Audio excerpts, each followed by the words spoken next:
আসসালামু আলাইকুম। সবাই কেমন আছেন? আশা করছি সবাই ভালো আছেন। আমিও ভালো আছি আলহামদুলিল্লাহ। নতুন একটা ভ্লগ নিয়ে চলে আসলাম। আশা করছি আমার আজকের ভ্লগটা আপনাদের ভালো লাগবে। আজকে সকাল দুপুরের রান্না আমি একসাথে করে ফেলেছি এবং সেটা কিন্তু অনেক ভোরেই করেছি। ঠিক ফজরের নামাজের পরেই আমি রান্নাটা করে ফেলেছি। সকাল এবং দুপুরের। চিংড়ি মাছ দিয়ে পেঁপে আর আলু ভাজি করেছি আর রুই মাছের ভুনা ভুনা করেছি। এই যে দেখেন, পেঁপে আর আলুগুলা ধুয়ে নিলাম আমার ছোট্ট মিনি পুকুর থেকে। এখন মাছগুলাকেও ধুয়ে নিচ্ছি। তো মাছগুলা কিন্তু আমি খুব ভালো করে পরিষ্কার করে নিয়েছি। একেবারে লবণ দিয়ে মাখিয়ে সুন্দর করে পরিষ্কার করে নিয়েছি। আর এখন ভিডিওতে একটু মিনি পুকুর থেকে ধুয়ে আপনাদেরকে দেখালাম। এবার মাছগুলাকে ভালো করে পানি ঝরিয়ে নিয়ে এর মধ্যে লবণ আর হলুদ মাখিয়ে মাছগুলাকে আমি ভেজে নিব। প্রতিদিন সকাল সকাল আমার রান্নাবান্না শুরু হয়ে যায়, কারণ আমার হাজব্যান্ডের লাঞ্চ বক্সটা আমাকে রেডি করে দিতে হয়। যার কারণে খুব সকালে আমি সকাল এবং দুপুরের রান্নাটা করে ফেলি। এখানে মশলাটা পেস্ট করে রেখেছি, কারণ এই মশলাটা দিয়েই আমি দুইটা তরকারি রান্না করব। তো এখন আমি প্রথমে মাছগুলাকে হালকা ফ্রাই করে নিব।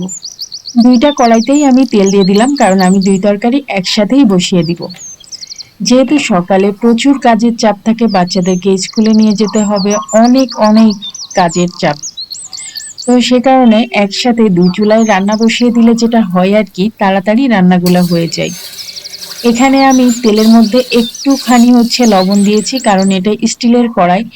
তো যার কারণে মাছগুলো যেন লেগে না যায়, সে কারণে একটুখানি লবণ দিয়ে দিয়েছি। আর এই কড়াইতে এমনিতেও সেরকম ভাবে মাছটা লেগে যায় না, তারপর একটু দিলাম আর কি।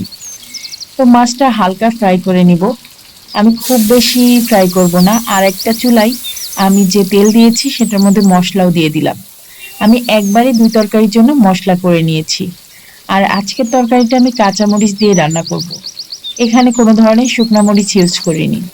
আর এই যে নদীর বাছা ছোট ছোট চিংড়ি, আর এই চিংড়িগুলো এখন মশলার মধ্যে দিয়ে দিলাম পেঁপের তরকারিতে দেওয়ার জন্য। এখন মশলাটাকে চিংড়ি মাছ সহকারে খুব ভালো করে কষিয়ে নিব।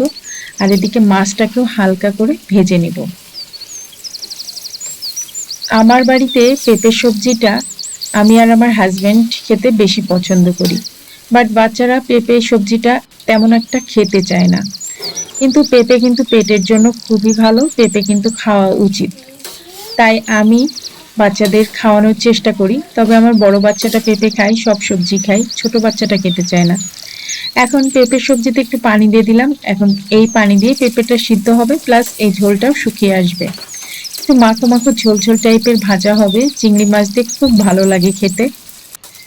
আর যে কোনো সবজির মধ্যে এই নদীর গুড়া চিংড়িটা দিলে খুব মজা হয় খেতে।